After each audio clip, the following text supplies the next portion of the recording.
প্রিয় দর্শক, আপনারা দেখছেন এনবিটিভি আর সঙ্গে রয়েছে আমি শাকিরুল ইসলাম। এই মুহূর্তে আমরা এমন এক ব্যক্তির সঙ্গে কথা বলবো যিনি ভাঙড়ের রাজনীতিতে একটা বিরাট ভূমিকা পালন করেছেন। তৃণমূল সরকার আসার পর থেকেই ভাঙড়ের রাজনীতিতে একটা গুরুত্বপূর্ণ ব্যক্তিত্ব হিসাবে বারবার উঠে এসেছেন। আমরা কথা বলছি দক্ষিণ 24 পরগনা জেলার ৭৯ নম্বর জেলা পরিষদ সদস্য হাজী নান্নু হোসেনের কথা। প্রথমেই এনবিটিভিতে আপনাকে স্বাগতম জানাচ্ছি। আমি তোমাদেরকে স্বাগতম জানাই। প্রিয় দর্শক, আমরা কথা বলবো ভাঙড়ের রাজনৈতিক প্রেক্ষাপট এবং সেই সাথে সাথে রাজ্যের রাজনৈতিক অবস্থান নিয়ে দু চারটি কথা আমরা বলবো। প্রথমে আপনার কাছ থেকে জানতে চাইব, দীর্ঘ 3 মাস পেরিয়ে গেল লকডাউনের মধ্যে, এই দিনগুলি কিভাবে পার করলেন? দেখুন, আমরা ভাঙড়ের রাজনীতিতে যখন প্রথমে আমাদের এই মারণ ভাইরাসটা আসে, 2 মাস কেন্দ্রীয় সরকার অনেক লেটে যখন সিদ্ধান্ত নেয়, তার আগে থেকেই আমাদের মহান নেত্রী মমতা ব্যানার্জি তিনি সিদ্ধান্ত নিয়েছিলেন যে লকডাউনটা করবে। 21 তারিখে থেকে মানে তিনি করেছিলেন, 23 তারিখে কেন্দ্রীয় সরকার ঘোষণা করেছিলেন। লকডাউন ঘোষণা করার পরে আমরা যখন বিভিন্নভাবে মানুষের অ্যাওয়ারনেস করতে চাইছি যে দেখুন এটা ভাইরাস ঘটিত, এতে মাস্ক পরতে হবে, পরতে হবে, এরকম একটা পরিবেশ পরিস্থিতি চলতে একটা সময় এলো কি লকডাউন হলে কিছু খেটে খাওয়া মানুষের সমস্যা তৈরি হয়, মানে তাদের অর্থনীতিকে। তো আমরা ভাঙড় তৃণমূল কংগ্রেস নেতৃত্ব যে যেখানে পারি যেভাবে পেরেছি আমরা ত্রাণ, আমরা বিভিন্ন রকম খাদ্য সামগ্রী নিয়ে সমস্ত গ্রামে গ্রামে সাধারণ মানুষকে, যারা খুব খেটে খাওয়া দুস্থ মানুষ, তাদের কাছে পৌঁছে দেওয়ার চেষ্টা করেছি। যতটা সম্ভব পেরেছি চেষ্টা করেছি, যতটা অন্য অনেকেই চেষ্টা করেছেন, হয়তো অনেকেই এনজিও চেষ্টা করেছেন, কিন্তু আমরা মমতা ব্যানার্জির নির্দেশ অনুযায়ী আমরা চেষ্টা করেছি হার্ড অ্যান্ড সোল যত আমার ভাঙড়ের যত যেখানে দুস্থ একেবারে পরিবার অঞ্চল ভিত্তিক তাদের পৌঁছে দেওয়া চাল, ডাল, আলু, পেঁয়াজ, মানে সয়াবিন, ডাল যতটা সম্ভব পেরেছি আমরা চেষ্টা করেছি। এইভাবে দিন কাটতে প্রায় 3 মাস অতিবাহিত হয়েছে। তারপরে বিভিন্ন রকম কর্মসূচি আমাদের মধ্যে এসেছে। তা আমরা যেটা দূরত্ব বজায় রেখে রাজনৈতিক কর্মকাণ্ড এবং সরকারের যে কাজ করা উচিত সেটা আমরা করে গেছি এই 3 মাস ধরে। লকডাউনের মধ্যে ভাঙড়ে বিভিন্ন জায়গায় বিভিন্নভাবে ত্রাণ বিতরণ হয়েছে তৃণমূল কংগ্রেসের পক্ষ থেকে, কিন্তু সেক্ষেত্রে আমরা দেখেছি আরাবুল ইসলাম, ওহিদুল ইসলাম, কাইজার আহমেদরা এরা বিভিন্ন জায়গায় বিভিন্ন গ্রামে ঘুরে বেরিয়েছে এবং বিভিন্ন জায়গায় ত্রাণ বিতরণ। সেক্ষেত্রে আপনার ভূমিকাটা যেন আমরা একেবারেই দেখতে পাইনি, অনেকটা কম। কি বলবেন এটা? দেখো, মানে ঘটনা হলো ত্রাণ আমরা মানুষের, গরিব মানুষ যারা আমাদের কর্মী বা গরিব মানুষ বা লকডাউনে যাদের অর্থনৈতিক বিপর্যয় হয়েছে, এদেরকে যদি কিছু মাল দিয়ে আর প্রেসের সামনে দিয়ে তাদের ফকির বানিয়ে দিতে আমি নারাজ ছিলাম। আমি আমার রাজনৈতিক থিওরিতে এবং আমি যে ধর্ম করি সেই ধর্মের উপরে আস্থা রেখে যে একটা মানুষের পরিস্থিতির শিকার এখন মানুষ, অতএব এই মানুষগুলোকে প্রেসের সামনে এনে আমি তার 4 কেজি চাল আর 500 ডাল আর 2 কেজি আলু দিয়ে তাকে ভিখারি বানিয়ে দিতে চাইনি। আমি যেটা করেছি, আমি আপনাদের সামনে প্রেস মিট করে এটা বলা, যেহেতু প্রশ্ন করেছেন তাই বলছি, আমার মনে হয় আমি যেটা করেছি আমার কোনো নেতাই তত পরিমাণ এবং তত হিউজ অ্যামাউন্টের মানে ত্রাণ তারা পৌঁছে দেয়নি, কিন্তু তারা যা দিয়েছে তার থেকে বেশি প্রেস মিট করে দেখা গেল 30 প্যাকেট দিয়েছে, নিয়ে গিয়ে একটা গ্রামে যেয়ে প্রেস মিট করে দেখে বলা হচ্ছে। আমার এখান থেকে লরি আপনারা দেখতে পাবেন, 2টা ফুটেজ চাইলেও আমি দিতে পারি। খুব কম করে আমার এখান থেকে, মানে ছোট লরি, আমি বলছি না যে আমার এলপি 10 টাকা লরি, ছোট লরিতে খুব কম করে হলেও 25 থেকে 30 লরি মাল বিতরণ হয়েছে, যেটা অন্য নেতারা করেছে কিনা আমার সন্দেহ আছে, করতেও পারে। আমি মানুষকে ভিখারি বানিয়ে দিতে চাইনি। আমি আমার কর্মীদের, আমি আমার ভাঙড়ের মানুষের ইজ্জত দিয়ে তাদের অসময় পরিস্থিতির দাস, যেহেতু তারা সেই পরিস্থিতির দাস থেকে উদ্ধার করার জন্য যেভাবে পৌঁছে, রাতের অন্ধকারে তাদের বাড়ি পৌঁছে দিয়েছি, কর্মীদের দ্বারা তাদের বাড়ি পৌঁছে দিয়েছি। আমার গ্রামের একদিনও চোখে কেউ দেখতে পাইনি যে আমার গ্রামে কোনো দিন আমি বিতরণ করেছি, কিন্তু রাতের অন্ধকারে তাদের বাড়ি পৌঁছে দিয়েছি। এটাই আমার থিওরি ছিল, এটাই আমি মনে করি, এটাই আমার জাস্টিফাইড। এবারে কে কোথাতে কীভাবে করেছে আর কি বলবে, তাতে তো আমি তৃণমূল কংগ্রেসের নেতৃত্ব হিসেবে তাতে খুব বেশি রিয়্যাক্ট করার কিছু যায় আসে। আমরা দেখেছি যে 2005 সাল থেকে বামফ্রন্টের সঙ্গে লড়াই করে 2011 সালে আপনারা ক্ষমতায় এসেছেন, 2006-এ ভাঙড়ে ক্ষমতায় এসেছেন, আরাবুল ইসলাম এমএলএ হয়েছিল, সেই সময় আপনি লড়াইয়ের সঙ্গী ছিলেন। তারপরে 2011 সালে এসে সেই আরাবুলকে হারানোর জন্য আপনি নির্দলে প্রার্থী হয়েছিলেন। আমরা দেখেছি 2011 থেকে 2016-তে আবার রেজ্জাক মোল্লাকে সাথ দিয়ে জেতানোর জন্য চেষ্টা করেছেন এবং জিতিয়েওছেন। কিন্তু রিসেন্টলি এই 2016 বিধানসভার পর থেকে রাজনীতিতে আপনার তেমন মাখামাখি আমরা দেখতে পাচ্ছি না। আপনি কি রাজনীতি থেকে আস্তে আস্তে সরে আসছেন? না, দেখুন, ঘটনা হলো রাজনীতিতে সরে যাওয়ার মতো কোনো জায়গা বা সেই বয়সও হয়নি। কিছু কিছু জায়গায় মনে হয়েছে আমাদের যে রাজনৈতিক যা প্রেক্ষাপট তৈরি হয়েছে, রেজ্জাক সাহেব উনি 2016 জেতার পরে তারপর বিভিন্নভাবে উনি মন্ত্রী হয়েছেন। মন্ত্রী হওয়ার পরে তিনি প্রতিনিধিত্ব করেছিলেন, করে বিভিন্ন জায়গায় একটা রাজনৈতিক কর্মকাণ্ডের সঙ্গেই ছিলাম এবং আছি। কিন্তু এখানে বলতে অস্বীকার করার নেই, মানে অস্বীকার করলে ভুল হবে। সব দলেরই একটা ইন্টারনাল ক্লাস থাকে, সেই ইন্টারনাল ক্লাসের শিকার হয়ে রেজ্জাকের সঙ্গে তাদের ডিফারেন্স হয়েছে। আমরাও রেজ্জাক যখন অসুস্থ হয়েছে বা রেজ্জাক সাহেবের রাজনৈতিক অ্যাক্টিভিটিসটা খুব বেশি পছন্দনীয় না হওয়ার কারণে আমরা আমাদের নিজস্ব সত্তা, যেখানে ভাঙড়ের তৃণমূল কংগ্রেসটা তৈরি থেকে এবং আজ অবধি ভাঙড়ের তৃণমূল কংগ্রেসে আমরা নেতৃত্ব দিয়ে এসেছি। আমরা বিধানসভা ভিত্তিক রাজনীতি করেছি।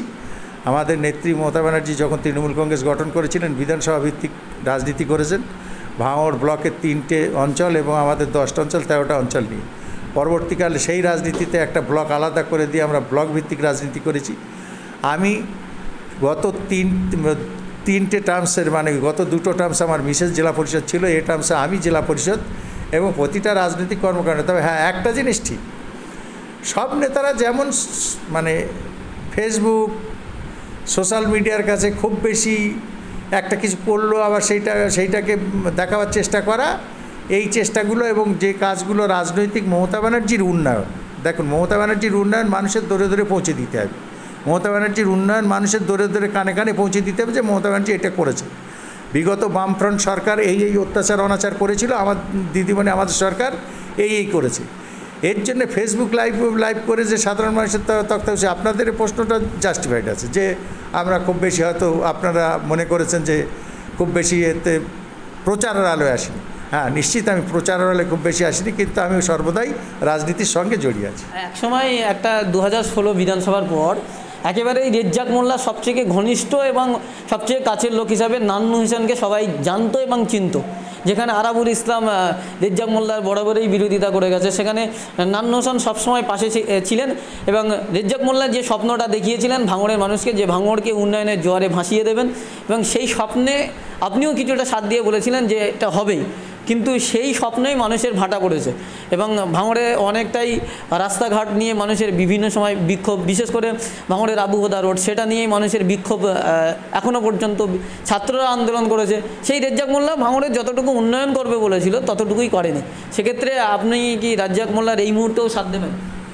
দেখুন, এই দলে তৃণমূল কংগ্রেস দলের কেটা রেজ্জাক মোল্লাকে, নান্নু হোসেনকে, আরাবুলকে ওইদুল, এইটা বড় কথা না। রেজ্জাক মোল্লা এই তৃণমূল কংগ্রেসের দলের সুপ্রিমো হচ্ছে মমতা ব্যানার্জি তৃণমূল কংগ্রেসের কোনো লবি, কোনো শাখা, কোনো সংগঠন কিছু নেই। মমতা ব্যানার্জি বুঝেছিলেন যে ভাঙড়ের রেজ্জাক মোল্লাকে দিতে হবে এবং জিততে হবে। দলের নির্দেশ ছিল, দিদিমণির নির্দেশ ছিল, হার্ড অ্যান্ড চেষ্টা করেছি তাকে জেতানোর। কেউ যদি তার হারানোর চেষ্টা করে থাকে, সে তার ক্যারিশমা, তার সেটা বুঝতে পেরেছে, মানুষ তার কথা শোনেনি, জিতেছেন। জেতার পরে তাকে মন্ত্রী করেছেন। মন্ত্রী করার পর মমতা ব্যানার্জি যে উন্নয়ন করুক আর না করুক, যে কাজ তিনি তার দায়িত্ব দিয়েছেন, সে কী করলো না করলো আমার দেখার দরকার নেই। কিন্তু আমি তৃণমূল কংগ্রেসের একজন সৈনিক হিসেবে ভাঙড়ের টোটাল জায়গায় যে উন্নয়ন করার প্রচেষ্টার মধ্যে ছিলাম বিগত দিনে, লাস্টে ছিলাম, বর্তমানে আছি, আগামী দিনও থাকবো। আপনাদের উন্নয়নের কথা যে সামনে উন্নয়ন ফিতে কেটে দিয়েই উন্নয়ন করেছি, মানে উন্নয়ন আপনাদের ঘুরতে হবে 10টা অঞ্চলে ঘুরে আপনাদের দেখতে হবে যে বিগত দিনের আজ থেকে 7 বছর 9 বছর আগে ভাঙড়ের অবস্থাটা কোন জায়গায় ছিল আর এখন ভাঙড়ের অবস্থাটা। একটা রাস্তা যেমন আমাদের 9-1 রাস্তার যে অবস্থা বিগত দিন ছিল, এখন আসমান আর জমিনের ডিফারেন্স। আমাদের পোলেরহাটের যে রাস্তা ছিল, আসমান আর জমিনের ডিফারেন্স। আমাদের যেটা ইরিগেশন ক্যানেল রোড খালপাট দিয়ে গাবতলা, আসমান জমিন ডিফারেন্স, একদম যা চকচকে, কিন্তু প্রতিবারই রিপেয়ার করতে হবে। এটা যেহেতু অ্যাপ্রোচ রোড, ইরিগেশনের সঙ্গে টাই আপ আছে, ইরিগেশন যে যতটা করে, যে লোড করে তার থেকে অনেক বেশি ক্যাপাসিটির গাড়ি চলে, প্রতি বছরই ড্যামেজ হয়। আবুদা রুটের যে সমস্যার কথাটা আপনারা বারবার বলেন, আমি এই কথাটা বলি যে এখন আবুদা রুটটা যখন আমাদের স্যাংশন 9-1 মানে পিডব্লিউ নেয়, 9-1 বাস স্ট্যান্ড টু আপনার বোয়ালঘাটা, এই জায়গায় যখন স্যাংশন প্রথম স্যাংশন স্টার্ট করে, মাল স্টার্ট করে কাঁটালিয়া বাস স্ট্যান্ড থেকে, কোনো একটা কারণে দেশের স্বার্থে, দশের স্বার্থে, এলাকার স্বার্থে যখন ওখানে একটা অশুভ শক্তি দানা বেঁধে মানুষকে ভুল বোঝাচ্ছে, রাস্তা নিয়ে দাবি করছে, তখন আমাদের নেত্রী মমতা ব্যানার্জি তিনি এবং আমাদের মন্ত্রী অরূপ বিশ্বাস তিনি বলেছেন ঠিক আছে, রাস্তাটা এই মুখ থেকে স্টার্ট হওয়ার কথা ওই মুখ থেকে স্টার্ট হবে। দুটো ফেজের টাকা ছিল, একটা ফেজের টাকা ওখানে বোয়ালঘাটা থেকে স্টার্ট হয়ে পাকাপোল অবধি কমপ্লিট হয়েছে, একদম চকচকে। বোয়ালঘাটা টু ভাঙড় 9-1 এইটাকে আসার জন্য এর মধ্যে এবারে 3টে সমস্যা তৈরি হয়েছে। একটা সমস্যা হয়েছে আমাদের এই রাস্তার রুট ম্যাপ আমরা মৌজা ম্যাপ ঝপ করে দিতে পারিনি। মানে সে মৌজা ম্যাপের অস্তিত্ব বামফ্রন্টের আমলে কোথায় গিয়েছিল সেইটা ফের পুনরায় করতে হয়েছে, একটা সমস্যা তৈরি হয়েছে। দুটো সমস্যা তৈরি হয়েছে, ফিনান্স অনুমোদনের একটা অনুমোদন দেওয়ার পর ফিরে অনুমোদন পাওয়ার একটা সমস্যা তৈরি হয়েছে। থার্ড যে সমস্যা তৈরি হয়েছে, কন্ট্রাক্ট দেওয়ার পরেও পাইপ লাইনের যে কাজটা হচ্ছিল সেই পাইপ লাইনের কাজটা করলে রাস্তা ড্যামেজ হবে। পাইপের লাইনের কাজটা কমপ্লিট করে নিয়ে আমাদের 3S এস কনস্ট্রাকশন পেয়েছে। এই এস কনস্ট্রাকশন যে পেয়েছে কে মালিক জানি না, সে কন্ট্রাক্ট পেয়েছে, কিন্তু ইরিগেশনের কাজটা করার আমাদের পাইপ লাইনের কাজটা করার পরে যেন বিশুদ্ধ পানীয় জল, যেটা এশিয়া ডেভেলপমেন্ট আমাদের হাওড়া ভাঙড় রাজরাট, এইটা করার পরে ওইটা রিপেয়ার হওয়ার কথা। কোনো কারণে এইবারে চলছে লকডাউনের পর লকডাউন, আর 4 মাস। আপনারা বলুন, এই পরিস্থিতিতে বড় ফান্ড নামানোর মতো ক্যাপাসিটি কোনো সরকার বা কোনো কাজ করার মতো পরিস্থিতি কি এখন আছে? যার জন্য স্টার্ট হয়নি। হয়তো এটা আমাদের ব্যর্থতা মনে করে ধরে নিতে পারেন, কিন্তু ব্যর্থতার জন্য পরিস্থিতি তাই। আমরা এবার রাজ্জাক মোল্লার সাথে দেখেন, আমি তৃণমূল কংগ্রেসের সৈনিক, আমি কে রাজ্জাক মোল্লা আর কে না, আমি মানে তৃণমূল কংগ্রেসের সৈনিক, মমতা ব্যানার্জির ফলোয়ার্স। আজ রাজ্জাক এসছে, কাল রাজ্জাক নাও আসতে পারে, অন্য কেউ আসতে পারে, যে আসতে পারে কালকে অন্য কেউ হতে পারে, তার সঙ্গে থাকবো। তবে এটা ঠিক যে ভাঙড়ের উন্নয়নের সঙ্গে থাকবে, যে ভাঙড়ের শান্তির সঙ্গে থাকবে, যে ভাঙড়ের মানুষের ইজ্জতের সঙ্গে থাকবে, যে ভাঙড়ের মানুষের শুভকামনার জন্য থাকবে, নারায়ণ হোসেন তার সঙ্গে থাকবে। অত্যাচারী, শাসনকারী, অকর্ম এরাম কোনো মানুষকে দিয়ে ভাঙড়কে ঠিক জায়গায় পৌঁছে নিয়ে যাওয়া যাবে না। তাই আমরা তৃণমূল কংগ্রেসের সৈনিক দিদিমণির কাছে আমরা সর্বদাই এই দাবি করব যে ভাঙড়ের সেন্টিমেন্ট, ভাঙড় অনেক রাজনৈতিক সচেতন, 2006-এ 30টা যখন পায় তখন ভাঙড় পেয়েছে। ভাঙড়ের মানুষের শান্তি প্রতিষ্ঠা পায়নি, আবার এমন একজন মানুষকে দেয়া আসবে তার সঙ্গে রাজনীতি করবে যে ভাঙড়ের শান্তি রাখবে।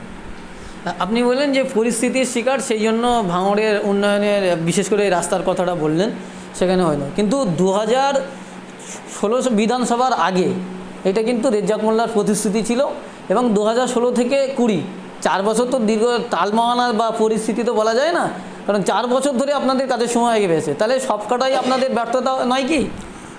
না, ওই রাস্তাটা রাজ্জাক মোল্লা যে মেথডে করতে চেয়েছিল, আমার কথা হলো একটা রাস্তা যে কোনো হালে 40 লাখ 50 লাখ 60 লাখ টাকা দিয়ে ওই রাস্তায় দেখবেন আপনারা, ওই এলাকার ছেলে যেহেতু সাংবাদিক হিসেবে দেখবেন একবার ব্ল্যাকটপ পড়ে, মানে কালো পাথর পড়ে পাথর উঠে গেছিলো। আমরা জেলা পরিষদ থেকে 40 লাখ টাকা 45 লাখ টাকা স্যাংশন করেছিলাম। স্যাংশন করার পরে দেখলাম যে 40-45 লাখ টাকা স্যাংশন করা মানে 3 মাসের ক্যাপাসিটি থাকবে। সেই জন্য আমরা এইটা যাতে হেভি ওয়েটের রাস্তা হয়, এবং তার জন্যে প্রায় 14 কোটি টাকা স্যাংশনের বোধহয় রাস্তাটা, আমার ঠিক একজ্যাক্ট মনে নেই, এই রাস্তাটা এইটুকু রাস্তা 14 কোটি টাকা স্যাংশন। আমরা রাস্তাটা সেই মেথডের করতে চেয়েছিলাম যে বারবার ড্যামেজ হয়ে বারবার মানুষের কাছে বেজ্জতি নাই। আজকে আপনার এলাকার মানুষ যদি আজকে বলে যে আমরা যেরাম ছিলাম আবুদা রুট যেমন ছিল সেই মেথডের করে দেওয়া হোক, মেরে কেটে পঞ্চায়েত সমিতি জেলা পরিষদ মিলে করে দেওয়া যাবে, কিন্তু তাতে আবার ফের 6 মাস পরে আমাদের কাছে আবার এই এলিগেশন ছুটে আসবে। তো আমরা চাইছি যে বদনাম একটা হয়েছে, মানুষ ভুল বুঝেছে, আমরা সেই থিওরির রাস্তাটা করে মানুষের কাছে এই উপহারটুকু তুলে দেবো। আর উন্নয়নের কথা বলছেন, উন্নয়ন আজকের ভাঙড়ের যদি উন্নয়নের কথা বলা হয়, ভাঙড়ের আমরা কি চেয়েছি? আমরা বিগত দিনে বামফ্রন্ট যখন ছিল অত্যাচার 34 বছর, না ছিল রাস্তা, না ছিল স্বাস্থ্য, না ছিল শিক্ষা, না ছিল পানীয় জলের ব্যবস্থা। তাজ্জব হয়ে যাবেন আপনি শুনলে, আমার এই আমফান ঝড়ে আমাকে জেলা পরিষদ হিসেবে 3টে মাট্টু টিউবওয়েলের প্রপোজাল চাওয়া হয়েছে। আমি 3টে মাট্টু টিউবওয়েল দেওয়ার মতো আমার ভ্যাকান্ট পাইনি, যে ভ্যাকান্ট প্লেস এই জায়গায় মাট্টু টিউবওয়েল দেওয়া যেতে পারে। সব জায়গায়ই পানীয় জলের ব্যবস্থা রয়ে গেছে। তারপরেও মমতা ব্যানার্জি টোটাল ভাঙড়ের বিশুদ্ধ পানীয় জল পরিষেবা দেওয়ার জন্য বাড়িতে বাড়িতে প্রতিটা জায়গায় দেখবেন কাজ চলছে। অতএব উন্নয়ন, স্বাস্থ্য, শিক্ষা সমস্ত দিক থেকে, আজকে রেশনের ব্যবস্থা যদি বলা হয়, রেশন ব্যবস্থা সমস্ত দিক থেকে উন্নতি হয়েছে। এত উন্নতি হওয়ার পরেও যদি মানুষ কেউ কারা বলে, দেখেন এটা সিস্টেম, রাজনীতিতে যত কিছু করবে আরও কিছু মানুষের দাবি থাকবে, সে দাবি পূরণের চেষ্টা করবে আমাদের নেত্রী মমতা ব্যানার্জি। আপনি যে আমফানের কথা বললেন, এই আমফান নিয়ে মানুষের ব্যাপক অভিযোগ, ক্ষোভ যে দুর্নীতি হয়েছে, স্বজন পোষণ হয়েছে, এবং যারা প্রকৃতপক্ষে ক্ষতিগ্রস্ত হয়েছে তারা কিন্তু এই ক্ষতিপূরণ পায়নি। কী বলবেন? দেখুন, আমি সারা বাংলার টিভি মিডিয়া প্রেস দেখেছি, দুর্নীতি স্বজন পোষণ যে হয়েছে সেটা স্বীকার করেছেন আমার নেত্রী মমতা ব্যানার্জি, নিজে মেনে নিয়েছেন। যার জন্য আজকের আমার দলের কর্মীদের জেলে ঢোকাচ্ছেন, যার জন্য আমার দলের কর্মীদের শোকজ করছেন, সাসপেন্ড করছেন, যার জন্য আমাদের দলের কর্মীদের জেলে পুরে দিচ্ছেন। এই যেখানে যেখানে দুর্নীতি হয়েছে সেখানে অ্যাকশান হয়েছে। এইবারে সেই অ্যাকশানের কিছু যে সমস্ত মানুষকেই একেবারে 100% একেবারে বিশুদ্ধ কর্মী পেয়ে যাব এইটা না, কোনো কর্মী নেতা যারা অন্যায় করেছে তাদের পানিশমেন্ট হচ্ছে, দুর্নীতি হয়েছে। তার পরবর্তীকালে মমতা ব্যানার্জি বলেছেন যত মানুষ অ্যাপ্লিকেশন করেন সবাই কম বেশি বিশেষ করে ক্ষতিগ্রস্ত পাবেন। আপনি এখন খোঁজ নিয়ে দেখুন, প্রতি মানুষের কাছে 5,000 করে টাকা প্রতি অ্যাকাউন্টে, যারাই আবেদন করেছিল সবার কাছে 5,000 করে টাকা পৌঁছে যাচ্ছে। অন্তত মিনিমাম তারা তাদের রিকভারি, অন্তত অ্যাসবেস্টার ভেঙেছে, টালি ভেঙেছে, ত্রিপল উড়ে গেছে, সেগুলো দিয়ে সারিয়ে দেওয়ার জন্য। অতএব দুর্নীতি যেখানে হয়েছে সেখানে দল শাসন করেছে, দুর্নীতি রোখার চেষ্টা করেছে। বরং আমাদের বিরোধী যারা বিজেপি, যেখানে একটু আধটু জায়গায় একটু ছোট্ট ছোট্ট পকেটে রয়েছে, তারা দুর্নীতির পাহাড়ের উপরে বসে রয়েছে। যারা দুর্নীতির পাহাড়ের উপরে বসে রয়েছে তারাই আমাদের ছোট্ট দুর্নীতির দিকে তাকিয়ে এলিগেশন দিচ্ছে। এতে আর বলার কি থাকবে আমাদের তৃণমূল কংগ্রেস সৈনিক হিসেবে। ভাঙড়ে দেখতে পাচ্ছি যে দিলীপ ঘোষও একদিকে শক্তি দেখাচ্ছে, অন্যদিকে কংগ্রেস কিন্তু শক্তি দেখাচ্ছে। এমনকি দেখা যাচ্ছে হাজার হাজার কর্মী তৃণমূল ছেড়ে কংগ্রেসে যোগ দিচ্ছে। কি বলবেন এটা নিয়ে? দেখুন, কংগ্রেসে যোগ দিচ্ছে মানুষের ক্ষোভ বিক্ষোভ, তাপ অনুতাপ যারা সিপিএম ছিল তারা বিজেপি। ভাঙড় যেহেতু 85% মুসলিম এরিয়া, যারা সিপিএম সংগঠন ছিল বা অন্য সংগঠন ছিল তারা কোনো রাস্তা না খুঁজে পেয়ে তারা যে কোনো একটা প্ল্যাটফর্ম নেবে। রাজনীতি তার নেশা। তা কিছু মানুষ সিপিএম থেকে বা বিজেপি থেকে বেরিয়ে এসে, বিজেপিতে ভুল বুঝে লোকসভার পরে ঢুকেছিল, আবার ভুল বুঝে বেরিয়ে এসে তারা কংগ্রেসে যোগ দিচ্ছে। আর দিলীপ ঘোষের কথা বলছেন, দিলীপ ঘোষ একদম পরিকল্পিতভাবে ভাঙড়ে, আমি এর আগের দিনেও বলেছি, ভোটকে পোলারাইজ করে ভাগ করার জন্যে মুসলিম অধ্যুষিত এরিয়ায় এসে বসে থেকে পা বাড়িয়ে পা দিয়ে ঝগড়া করে সারা বাংলার একটা ব্লুপ্রিন্ট তৈরি করতে যাচ্ছে। ভাঙড় একটা মুসলিম অধ্যুষিত এরিয়া, এখানে গেছি, আমাকে অন্যায় করেছে, আমাকে হেনস্থ করা হয়েছে, আমার এই করা হয়েছে, সেই করেছে। তৃণমূল কংগ্রেস সেই টাইপে পা দেবে না। গতদিন যে কেসটা খেলতে গিয়েছিল, ও যে ম্যাচ খেলতে গিয়েছিল, বোমারুং হয়ে ও নিজের জায়গায় নিজে ধরা খেয়েছে। ও আজকের খেলতে গিয়েছিল হিন্দু মুসলিমের ডিবেট বা একটা অশুভ ইঙ্গিত পৌঁছে দিতে, সেইটা ইঙ্গিতে পৌঁছয়নি। ভাঙড়ের মানুষ শান্তভাবে সে তার জায়গায় গেছে, আমরা আমাদের তৃণমূল কংগ্রেস তৃণমূলের জায়গা থেকে। আমরা দেখেছি যে 2005 থেকে তৃণমূলের শুরু থেকেই আপনারা 2011 পর্যন্ত আরাবুল, ওইদুল সব একসঙ্গে এক কাতারে লড়াই করেছেন এবং বামফ্রন্টকে একান্তে ভাঙড় থেকে বামফ্রন্টের দুর্গ শেষ করেছেন। 2011 সালের পর থেকেই বরাবরই আপনি আরাবুল বিরোধী বলে একটা নতুন শিবির জন্ম নিয়েছে ভাঙড়ের রাজনীতিতে, এবং সেই থেকেই এই দিনটা অব্যাহত রয়েছে, এই যে দুই শিবির অব্যাহত রয়েছে। এবং রিসেন্টলি দেখছি আপনি একেবারেই রাজনীতি থেকে বিমুখ, একেবারে নীরব রয়েছেন, নিথা রয়েছেন। আগামী 21 বিধানসভা, সেখানে কি এই দুই শিবিরের লড়াই চলবে? দেখুন, দুই শিবির বলে কোনো শিবির নেই। তৃণমূল কংগ্রেসের আপনারা ভালো করে বুঝলে, তৃণমূল কংগ্রেস যখন থেকে 2098 সালের ঘটনার পর থেকে আজ অবধি তৃণমূল কংগ্রেস কর্মীরা এক জায়গায় আছে। কোনো জায়গায় ডিফারেন্স অফ ওপিনিয়ন হয়েছে। ওর সাথে 2011 ডিফারেন্স অফ ওপিনিয়ন হয়েছে, আমার সঙ্গে ওর মতের বিরোধ হয়েছে, মতবিরোধ হয়েছে, তার বিবাদ হয়েছে। পরবর্তীকালে আবার মত ঐক্য হয়েছে, আমরা আবার একসঙ্গে পঞ্চায়েত করেছি, জেলা পরিষদ করেছি, আমরা বিধানসভা করেছি, লোকসভা করেছি, সব কিছু করেছি। বিধানসভার আবার 21 বিধানসভা ভোট আসলেই দেখতে পাবেন যে কিভাবে আবার ভাঙড়ের মানুষ ইউনাইটেডভাবে ভাঙড় তৃণমূল কংগ্রেসকে জেতায়, মমতা ব্যানার্জির হাতকে শক্ত করে। সেই সময় পরিস্থিতি, এই যে বিমুখ, মানে যেটা বলছেন রাজনীতি থেকে একটু দূরে সরে থাকা, এইটা প্রেস মিডিয়ার একটা ভুল সিদ্ধান্ত বা কিছু মানুষের ভুল প্রচার থাকতে পারে। কিরম লকডাউনটা কেউ মান্যতা দিয়ে মানছে, আমাদের কিছু কর্মীরা, আমি ব্যক্তিগতভাবে লকডাউনটাকে একদম লকডাউন পিরিয়ড করে মানার চেষ্টা করছি। এই কারণে লকডাউন পিরিয়ড করে মানার চেষ্টা করছি, আমরা নেতারা যে শিক্ষা দেবো সেই শিক্ষা আমার কর্মীরা শিক্ষিত হয়। আমি সোশ্যাল ডিস্টেন্স মেনটেন করে 21 জুলাই আমরা প্রোগ্রাম করব বলেছি সব অঞ্চলে। কিরাম বলেছি, প্রতি বুথে 20-30টা চেয়ার দিয়ে ফাঁকা করে 3 ফুট দূরে করে বসতে হবে। আমরা নেতারা যাব, দূরে বসে থাকবো, আমরা মুখে 1টা থেকে কথা বলবো, 2টোর সময় এসে আবার দিদিমণির ওই ভাষণটা শুনতে হবে, তিনি কি নির্দেশ দেন। কিছু মানুষ আছে সঙ্গে চাঙ্গু বাঙ্গুলে ঘুরে গেল, 20-25 জন ঘুরে গেল, সোশ্যাল ডিস্টেন্স মেনটেন করলো না, প্রেস মিডিয়া চলে এলো, মনে হলো যেন আমরা খুব কিছু করছি। এই খুব কিছু করছিতে আমি নেই, আমি যেটা করছি পিওরলি করছি, তার রেজাল্ট বলে। আমি একটা ছোট্ট অঞ্চল, আমার নিজের হোমসি, ছোট্ট অঞ্চল, যে অঞ্চলের পরিসংখ্যানে অনুযায়ী টোটাল ভাঙড়ের যত অঞ্চল আছে সব অঞ্চলের ভোটের নিরিখে পরিসংখ্যানে আমার অঞ্চল ফার্স্ট। তার মানে কি, আমি তাহলে রাজনীতিতে নিশ্চয়ই, আমি মনে করি আমার কর্মীরা ভালোবাসে, কর্মীদের তৃণমূল কংগ্রেসের প্রতি আস্থা এবং প্রচারটা আমরা ভালো জায়গা আছে। যার জন্যে আপনি রেজাল্ট নিয়ে নেবেন, টোটাল ভোট অফ পার্সেন্টেজ আমার ভোট কম, 13টা সংসদ, 16টা booth, total vote of percentage ভোগালী 1 বেটার। অতএব মানুষ রাজনীতিটা বোঝে এবং মানুষের, ভাঙড়ের মানুষ অনেক কনসাস। 21শে জুলাই, রাত পোহালে 21শে জুলাই, তো 21শে জুলাই নিয়ে কী ভাবনা?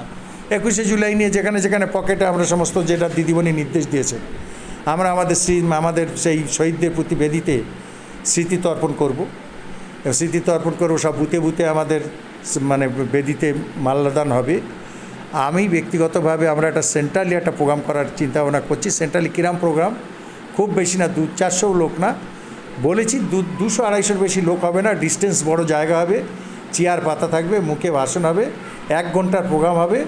আমরা সমস্ত বুথে মেসেজ দিতে চাই যে আজকে 21শে জুলাই, এই যে জুলাই দল গঠন করার পর থেকে দিদিমণি, আমাদের মহান নেত্রী মমতা ব্যানার্জি মেনে আসছেন, আমরা নিয়ে সমস্ত বুথ, সমস্ত মানুষকে জানিয়ে দিতে চাই আজকে 21শে জুলাই, এই যে স্মৃতি এবং সেই দিনের সেই বিভীষিকা, সেইটা মানুষের কাছে ছোট্ট আকারে বলে তুলে ধরতে চাই। সেই দিনের যে বিভীষিকা, মমতা ব্যানার্জির উপরে যে আক্রমণ, মানে সেই সময়কার তদানীন্তনকালের যুব কংগ্রেসের উপরে যে আক্রমণে 14 জন যে শহীদ হয়েছিল, মানে ব্রিগেড, মানে এতে আমাদের রেড রোডে, সেই স্মৃতিটাকে মানুষের স্মরণ করিয়ে দেওয়ার যা করণীয় আমরা করবো এবং সব বুথেই করব।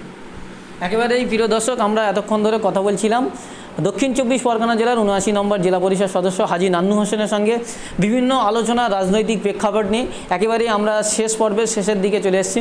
একটা কথা একেবারে সমাজের বুকে ছড়িয়ে গেছে বা এখন মানুষের মুখে মুখে আলোচনা চলছে, নান্নু হোসেন হয়তো তৃণমূল ছেড়ে অন্য কোনো দলে বা অন্য কোথায় যাচ্ছে। এইটা কতটা সত্য? না, এটা তো একদম ধ্রুব মিথ্যে কথা। কারণ নান্নু হোসেন সেই দিন অবধি অপেক্ষা করবে যেদিন অবধি ভাঙড়ের মানুষের উপর অত্যাচারিত কোনো শাসন নামিয়ে দেওয়ার চেষ্টা করা হবে, ভাঙড়ের মানুষের উপরে অকল্যাণ এসে আসবে, ভাঙড়ের মানুষ প্রতিবাদ করে গর্জে উঠবে, তখন নান্নু হোসেন সে ভাবনা ভাবতে পারে। কিন্তু তার আগ অবধি, এখনও অবধি সিকিউরিটি অফ রাজনৈতিক প্রেক্ষাপট যা পরিস্থিতি তৈরি আছে, তাতে ভাঙড়ে নারায়ণ হোসেন তৃণমূল কংগ্রেসের একনিষ্ঠ সৈনিক এবং আগামী দিন তৃণমূল কংগ্রেসের সঙ্গে থাকবে এবং তৃণমূল কংগ্রেসের যত বড়ই শক্তি বলবো আসুন না, মমতা ব্যানার্জি যদি তানার আমার দল যদি সঠিক সিদ্ধান্তের জায়গায় উপনীত থাকে, তাহলে ভাঙড়কে হারিয়ে দেওয়ার মতো ক্ষমতা কোনো রাজনৈতিক শক্তি ভাঙড়ে তৈরি হবে। অতএব নারায়ণ হোসেন তৃণমূল কংগ্রেস আছে, থাকবে এবং তৃণমূল কংগ্রেস আছে এবং সক্রিয়ভাবে আছে। সর্বশেষ আমাদের এনবিটিভির দর্শকদের উদ্দেশ্য কি বলবেন? দেখেন, আপনাদের যে এনবিটিভির দর্শক যারা এখন দেখছে তাদের উদ্দেশ্যে বলি, আমাদের যে এবারে ভাঙড়ের যে আপ্যায়ন মানে যে দুটো দুর্যোগকে প্রতিহত করে তৃণমূল কংগ্রেস লড়াই করছে, করোনার মতো থাবা, আপ্যায়নের মতো দুর্যোগ, এই দুর্যোগকে এনটিটিভি যেভাবে মানুষের দুয়ারে দুয়ারে নিয়ে এসছে, মানুষকে যেভাবে পৌঁছে দেওয়ার চেষ্টা করেছে, এনবিটিভিকে আমরা স্বাগতম জানাই এবং এনবিটিভি আরও সাকসেস হোক এটা চাই। আরও একটার সঙ্গে বলে দিই, যে রেজাল্ট তিনটে বেরিয়েছে, একটা মাধ্যমিক, একটা উচ্চ মাধ্যমিক এবং আলিম ফাজিল, যেটা আমাদের হাই মাদ্রাসার সমস্ত রেজাল্টগুলো বেরিয়েছে, তাতে এলাকার মানুষের যারা সাফল্য পেয়েছে তাদেরকে আমরা সংবর্ধনা দেব এবং সেই সংবর্ধনা অনুষ্ঠান আমরা ভালো করে মানে সোশ্যাল ডিস্টেন্স মেনটেন করে, খুব বেশি লোক দিয়ে আমি জানিয়ে দিয়ে আমি ফের আগের কথা খুব প্রেস মিডিয়া করে, কিন্তু যেহেতু ছেলেপিলেদের উৎসাহ দিতে হবে সেই জন্য কিছু প্রেস রেখে, কিছু মানুষ রেখে তাদেরকে তাদের এই গোল্ডেন রেজাল্টের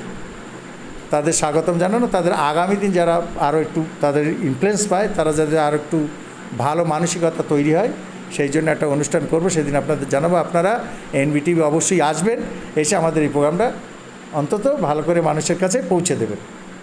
ধন্যবাদ আমাদের এনবিটিভিতে আপনার মূল্যবান সময় দেওয়ার জন্য।